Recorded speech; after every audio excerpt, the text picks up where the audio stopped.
হেৰি হে বাবা দেউতা ক'ত যা মানে মোৰ পৰীক্ষা আছে মই লগতে পঢ়িব যাওঁ লগত তাতে যাবি পঢ়িব যাওঁ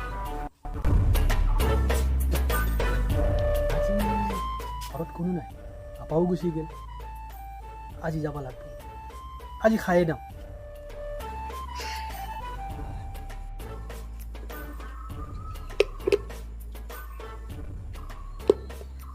ইও আছে দেখোন এতে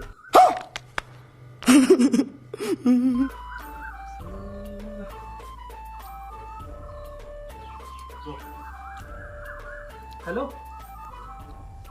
ও বাবা এই মোৰ কাৰণে হাফ এটা লবিছো হয়তো ক'ত আছ তই এই মই তোৰ পিছতে লাইনত থিয় হৈ আছো এইটো মোৰ কাৰণে দেউতা কি হ'ব দে আৰু দেউতা